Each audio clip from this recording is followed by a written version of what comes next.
제사장들에 의하여 고난을 받은 후에 3일 후에 다시 살아나야 하리라 이렇게 말씀하십니다. 그랬더니 베드로가 뭐라고 하느냐 하면 주여 결코 이 일이 주께 미치지 아니하리이다. 그랬더니 주님이 조금 전에는 칭찬하셨어요. 바요나 시모나 내가 복이 있도다. 이를 알게 하시는 이는 혈육이 아니요 하늘에 계신 내 아버지시니라. 이렇게 말씀하시던 예수님이 이번에는 사단아 내 뒤로 물러가라. 너는 나를 넘어지게 하는 자로다. 내가 하나님의 일을 생각지 아니하고 도리어 사람의 일을 생각하는도다.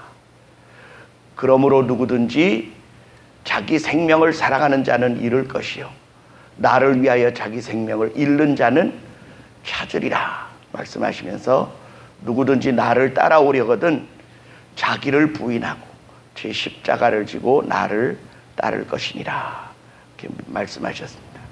거기에 나를 따르라는 말은 주님의 사랑을 본받으라는 말씀이시죠. 그리고 십자가를 지고 오라는 말씀은 너도 나처럼 그렇게 십자가를 지고 거기서 죽어야 한다는 뜻이기도 하고, 날마다 자기를 부인하고라는 말은 우리가 천연적으로 가지고 온 첫 번째 생명이 요구하는 육체의 생각대로가 아니라 성령이 우리를 예수 그리스도 안에서 거듭나게 하고 그분을 본받아 가게 한 그 마음으로라는 뜻이라고 보아집니다. 그러니까 자기를 부인하고, 그 말은 내 생각, 내 뜻, 내 고집, 나의 의지, 나의 견해를 부정하지 않으면 십자가를 절대로 질 수가 없으니까요. 그러면 이 십자가를 진다는 것이 무엇이냐? 고린도전서 1장은 우리에게 뭐라고 표현하느냐 하면 이렇게 표현해요. 하나님의 미련한 것이 사람의 지혜 있음보다 더 나으니라 이렇게 말씀하셔요. 그런데 이 예수님이 십자가를 지신 그 자체를 우리가 잠시 생각해 보면 본인은 죄가 없어요. 그런데 왜 십자가를 지셨느냐? 죄인 된 우리, 자기를 통하여 죄 용서함을 받고 하늘의 백성이 되어져야 할 자들을 위하여 고난을 받으신 거예요. 그러면 손가락질 당하고 주먹으로 치고 머리를 때리고 갈대로 희롱하면서 네가 메시아거든 누가 때렸는지 알아봐라. 네가 진짜 구세주냐? 그러면서 비난하고 조롱하고 멸시를 당하시던 그 예수님은 자기가 그렇게 비난받고 모욕을 당해야 할 아무 이유가 없는데 받으셨어요. 그것이 자기 뜻이 아니라 바로 전날 겟세마네 동산에서 밤새도록 기도하신 3번의 기도가 아버지여 내 뜻대로 마시고 아버지의 뜻대로 되기를 원하고 나의 원대로 마시고 아버지의 원대로 되기를 원하나이다라고 또다시 기도하고 또다시 기도한 결과가 뭐냐? 자기의 뜻으로는 그런 수욕을 받아야 할 아무 하등의 이유가 없지만 아버지께서 죽으라 하시니까, 당하라 하시니까, 아버지께서 그렇게 미련한 것 같이 죄 없이 고난 당하는 것을 원하셨으니까 그는 기꺼이 당하시며 아버지의 뜻을 지금 실행하고 계시는 것입니다. 그리고 심지어는 벌거벗김 당하고 채찍질 당하고 십자가에 못 박혀 높이 메어 달리게 되어진 그 고통스러운 순간조차도 여전히 그것은 자기 뜻이 아니라 아버지의 뜻을 이루기 위한 것이었어요. 그런데 오늘 성경 본문은 이렇게 말씀하십니다. 내가 새 계명을 너희에게 주노니 서로 사랑하라. 어떻게 해요? 내가 너희를 사랑한 것 같이 너희도 서로 사랑하라. 그러면 예수님이 우리를 사랑하신 그 사랑의 방법이 주님이 십자가를 지신 사건을 보니까 우리에게 죄가 없을지라도, 나는 허물이 없을지라도 내게 대하여 죄 지은 사람, 나를 핑계대는 사람, 내게 누명을 씌우는 사람, 나를 욕하는 사람, 나를 비난하는 사람, 나를 조롱하고 멸시하는 사람, 그리고 나에게 한없는 고통과 괴로움을 쏟아붓는 사람까지 어떻게 하라고 말씀하시느냐 하면 사랑하라고 말씀하십니다. 누가 누구를 사랑한 것처럼요? 예수님이 나를 사랑하신 것처럼. 내 사랑을 받고 구원함을 얻고 죄사함을 얻고 하늘의 백성이 된 사람은 날 따라와야 하는데, 자기를 부인하고 자기 십자가를 지듯 내가 너희를 묻지도 않고 따지지도 않고 죄를 용서하여 주기 위하여 입을 닫고 고난을 당하여 죽어준 것처럼 너희도 그렇게 십자가를 좀 져다오, 이렇게 요구하시는 것입니다. 저는 어려서부터 교회 안에서 자랐어요. 그런데 교회 안에 수많은 말들과 말들이 떠돌아다닙니다. 그런데 그 말들이 거의 다 날카로운 칼 같고 창 같고 송곳 같고 바늘 같은 말들이 막 돌아다녀요. 근데 그것이 다 무엇에 대한 말이냐면 나의 의로움, 나의 죄 없음, 나는 억울한데, 나는 정의로운데 저 사람은 그렇지 않다라는 말들이 계속해서 돌아다닙니다. 그런데 시작한 그 사람이 자기 잘못을 깨닫지 못하고 계속해서 돌아오는 말에 또 재반복을 하게 되면, 이게 마치 거울과 거울을 마주 대놓으면 무한대의 거울이 그 안에 생성되듯이 이 사단의 역사가 어떻게 시작되느냐, 한 사람이 자기의 죄를 다른 사람에게 떠넘기고 비난하면 그 비난을 한 사람이 그냥 이렇게 받아들여서 여기서 상쇄시키면 얼마나 좋겠어요. 근데 똑같이 마주치게 합니다. 나 그런 적 없는데, 그렇게 하고 반사를 시켜요. 그러면 이쪽은 또다시 반대되는 말을 하고, 이쪽은 또다시 자기를 의롭다고 변호하는 말을 또 하게 됩니다. 그러다 보면 서로 상대방이 잘못했다. 결국은 누구가 좋아하는 일이 벌어지느냐 하면 사탄이 좋아하는 비난과 욕설과 분쟁과 싸움의 결과가 나타나게 되는 거죠.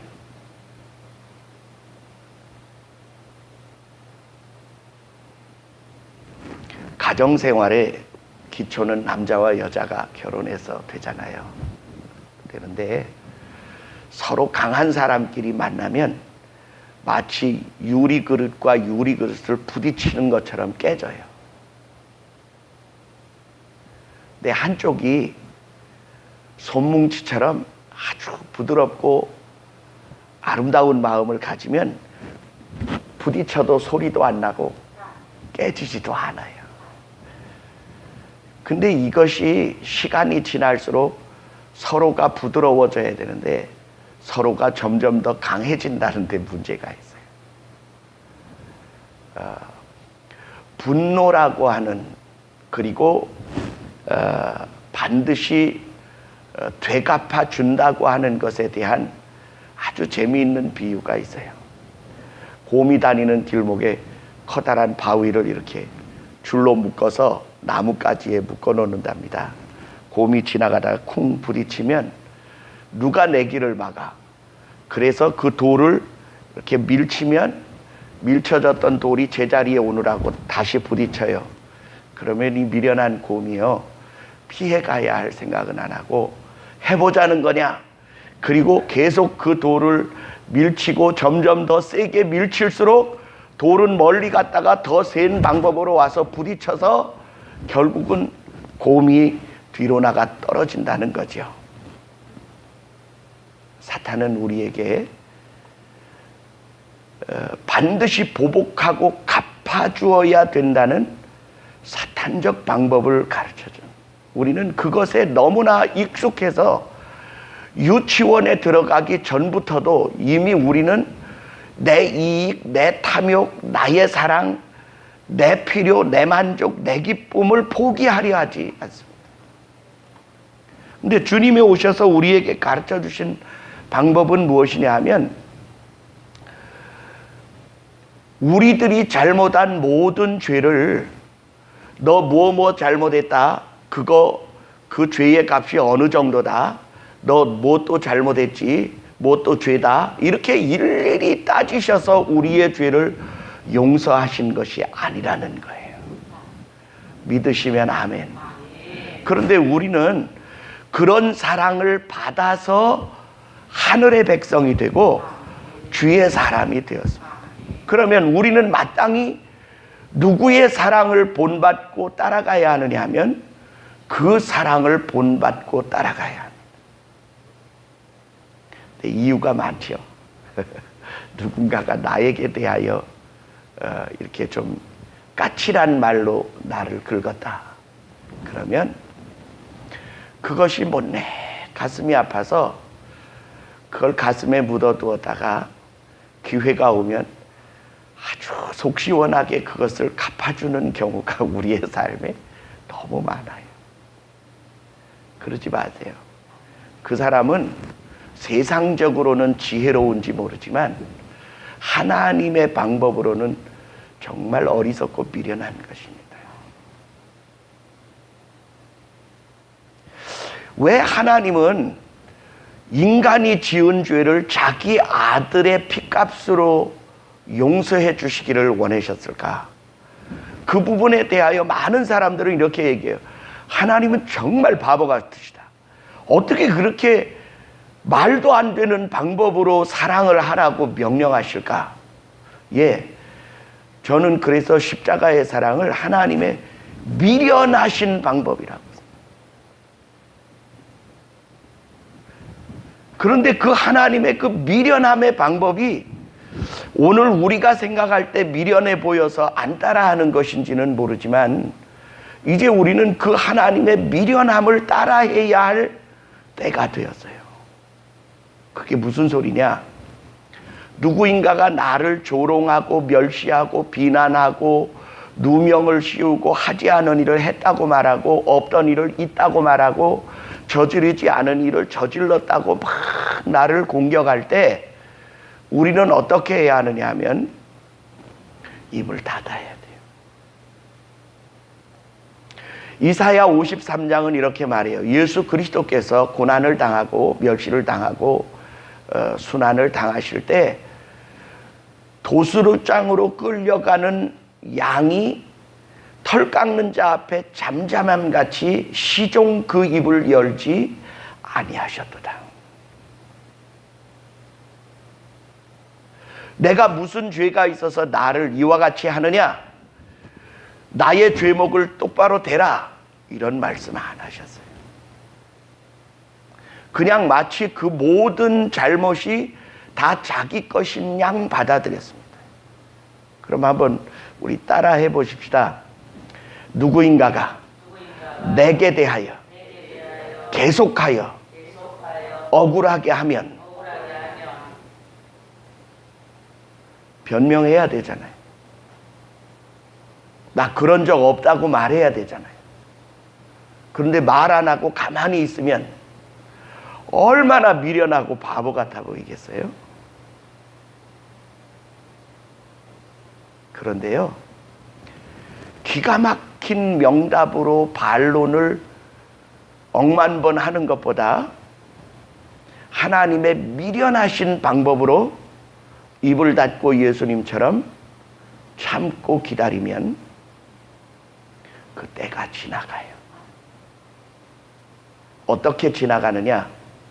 영적인 승리로 내게 주께서 승리를 돌이켜 주시게 됩니다. 다윗은 사울 왕의 왕권을 차지하기 위하여 애쓴 적이 단 한 번도 없습니다. 그런데 다윗은 만만이요 사울은 천천히라 했으니 저가 마지막에 얻을 것은 이 왕권밖에 더 있겠느냐? 그러므로 나의 왕권이 내 아들 요나단에게 돌아가게 하기 위해서는 반드시 나의 정적이 되는 다윗을 없애버려야 될 것이다 라고 생각해서 다윗을 죽이러 열심히 따라다녔습니다. 우리가 시편을 읽어보면 다윗이 하나님 앞에 하소연하는 내용이 굉장히 많이 나와요. 하나님이여, 나는 죄를 지은 적이 없거늘 오히려 저들이 슬픔을 당하면 나는 베옷을 입고 나의 부모님이 죽은 것처럼 저들을 위하여 슬퍼하며 애통하며 기도하여 주었는데 오히려 저들은 나를 원수처럼 여기고 죽일 듯이 나를 덮치려 하나이다. 하나님이여, 나의 이 원통함과 억울함을 어찌하리이까? 뭐 이런 내용들이 막 무수히 기록되어 있어요.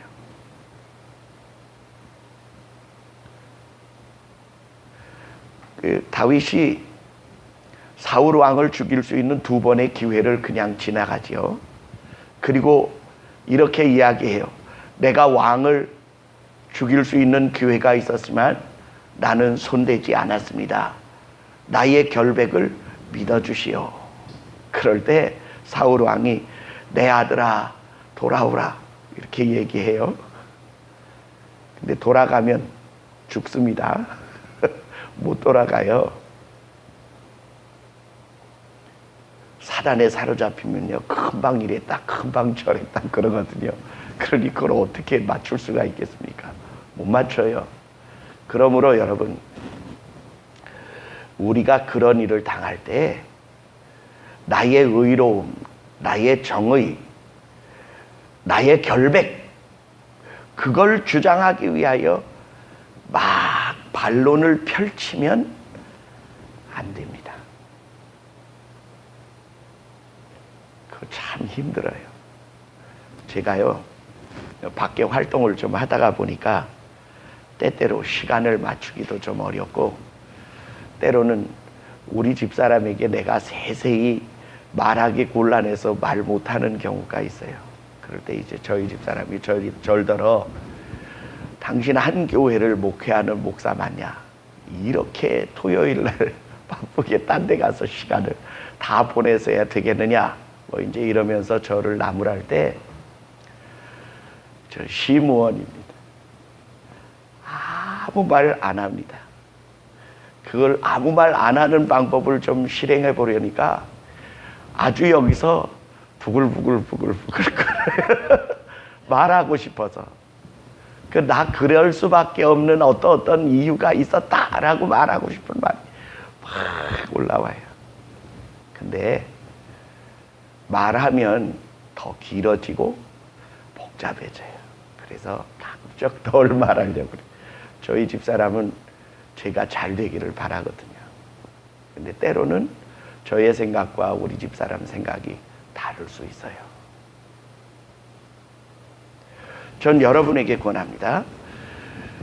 이 일을 영적인 사건으로 우리가 받아들여서 해석할 수 있는 한 가지 방법을 가르쳐 드릴게요. 예수님이 십자가를 지셨어요. 그리고 우리를 위하여 십자가에 처절히 죽으셨다가 부활하셔서 우리의 생명의 구주가 되셨어요. 그런데 자기의 남은 구원의 사역을 자기의 사람들에게 명령하셨어요. 내 뒤를 따라와라. 나를 따라오려거든 자기를 부인하고 십자가를 져라. 내가 너희를 사랑한 것 같이 너희도 서로 사랑하라. 그렇게 미련하고 어리석고 바보같이 사랑하면 너희가 내 제자인 줄 세상이 알 것이다. 이렇게 말씀하고 계십니다. 전혀 안 복잡해요.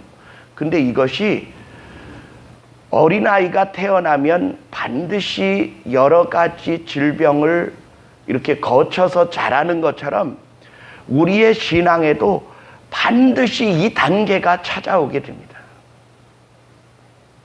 한번 따라 하십시다. 올 것이 반드시 온다. 건너뛰는 법은 없다. 건너뛰는 법이 없어요.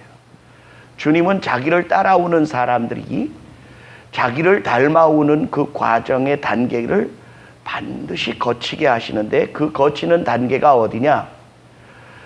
자기 십자가의 고난에 우리를 초청하시는 단계가 있어요. 그래서 우리가 그 사랑을 실천하려면 시편을 읽다가 보면요, 그 고난에 딱 이렇게 겹치잖아요.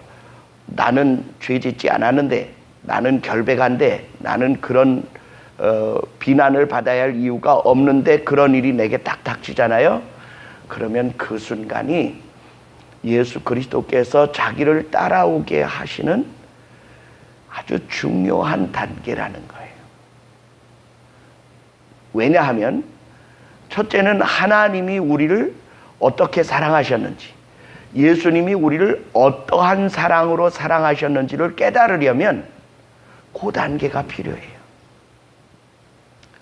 철딱선이 없던 딸들이 언제 철이 드느냐 하면 자기가 아이를 낳느라 고생을 해보고 난 다음에 아기를 출산한 후에 눈물을 흘리며 누구를 생각하냐 하면 어머니를 생각한다고. 아우, 나를 낳느라고 그렇게 우리 어머니가 고생하셨구나 깨닫는 거죠. 철이 그때 든대요. 근데 여러분 보세요.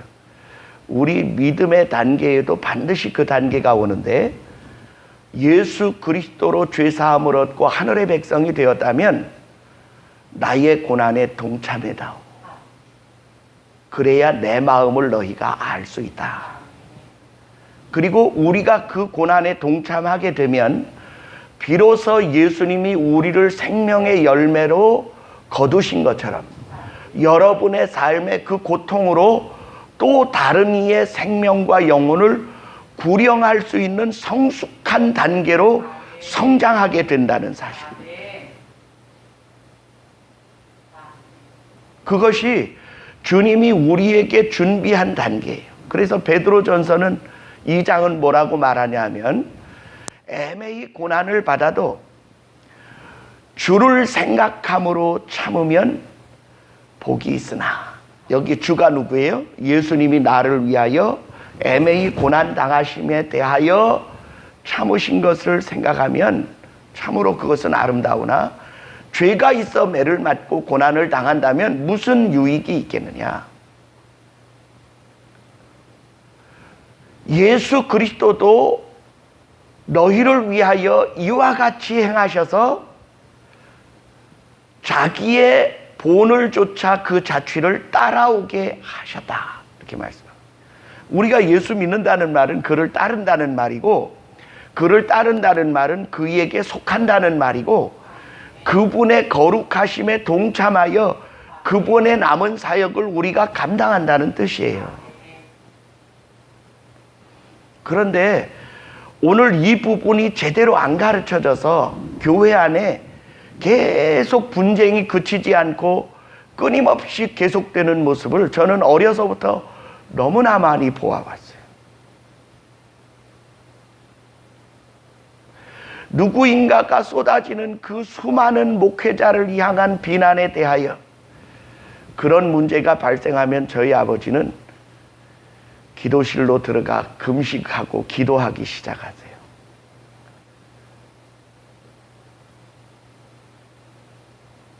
근데 희한하게도 옳고 그른 건 이거다 저거다 이렇게 말하는 것보다 그냥 기도실에 들어가셔서 주님 앞에 그냥 묵상하고, 주님이 우리를 어떠한 고통 속에서 나를 구원하여 나셨는지를 그냥 묵상하시는 거예요. 그러면 이길 수 있어요. 그러면 참을 수 있어요. 그러면 반드시 승리하게 됩니다. 사단이 와서 계속 찔러봤는데 안 되는 거예요. 그래서 물러가는 거예요. 그런데 어떻게 물러가느냐? 사단이 물러가고 나면 비로소 비난자들에게 제정신이 돌아와요. 아니, 내가 왜 그 애매한 사람을 그토록 괴롭혔지? 그 제정신이 돌아오면, 아, 내가 그동안 사단에게 부추김을 당했다는 사실을 깨닫게 돼요. 그러면요, 이거 잘못했다, 저거 잘못했다, 이거 고쳐라, 저거 고쳐라 그렇게 얘기 안 해도요, 오히려 자기가 화해의 선물을 사들고 와서 잘못했노라고 이야기. 그러면요, 그 사람의 그 단계가 지나고 나면 그 동일한 문제가 다른 데에서 터질 것도 막아줘요. 저는 여러분에게 권합니다. 아직 조목사가 다 완성된다는 게 아니지만 여러분에게 간곡히 권하는 말이 있어요. 그게 뭐냐면 십자가의 고난에 동참하자는 거예요. 왜 우리가 예수 그리스도의 그 놀라운 사랑을 힘입었다면 마땅히 우리에게서 그분의 사랑의 본질이 나와야 될 줄 믿습니다. 그것을 주님이 우리에게서 요구하고 계시고 그걸 명령하고 계십니다. 내가 너희를 사랑한 것 같이 너희도 서로 사랑하라. 우리가 먼저 따뜻한 손뭉치처럼 상대방의 날카롭고 뾰족하고 아프고 고통스러운 어떤 부분들로 우리에게 다가올 때 예수님처럼 그걸 끌어안고 그 아픔을 우리가 상쇄시켜 줄 수 있다면 살아계신 하나님이 우리 편 되어주세요. 그게 하나님의 뜻을 이루어가는 성도입니다. 여러분의 주변에 누구인가가 여러분을 괴롭히거든, 누구인가가 여러분에게 책임을 떠넘기거든, 누구인가가 여러분이 잘못했다고 비난하고 여러분을 조롱하고 멸시하고 여러분을 말할 수 없이 고통스럽게 하거든. 한번 따라합시다. 기뻐하고 즐거워하라. 하늘에서 너희의 상이 크민이라. 8개 복 중에 마지막 가장 큰 복이 주를 위하여 받는 고난을 가르쳐 말씀하고 계십니다.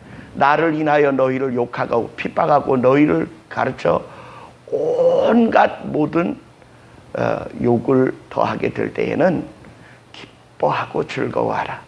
하늘에서 너희의 받을 상이 크민이라고 말씀하고 있습니다. 그리고요, 우리가 그 시련의 몽둥이를 잘 두들겨 맞으면요, 폭신폭신한 북어처럼 아주 부드럽고 맛있는 황태가 되기도 하고, 잘 두들겨지면 손질 잘 된 삼배옷을 다듬이 방망이로 이 다듬이 돌 위에 놓고 두들긴 것처럼 다리미로 다려도 절대로 만들어낼 수 없는 매끈하고 아름다운 그리스도의 모습이 우리의 속에 만들어져 가게 될 줄 믿습니다. 우리 옆에 있는 분에게 축복합시다. 우리 그 단계까지 좀 갑시다. 시작. 우리 그 단계까지 좀 갑시다. 주님이 기뻐하시고요, 한없이 즐거워하시고요, 자기 영혼을 속건제물로 드리기에 이르면 그 씨를 보게 될 것이요 그 날은 길 것이며 그가 자기 영혼에 수고한 것의 열매를 보고 심히 기뻐할 것이라고 이사야 53장에 기록했어요. 오늘 우리가 그 하나님을 기쁘시게 하는 정말 십자가의 사랑의 깊은 진리에 도달하고 그분의 십자가를 치고 그분의 뒤를 따라가며 그분으로부터 나의 제자라 인정받는 성도가 되시기를 주의 이름으로 간곡히 축원합니다. 기도하시겠습니다.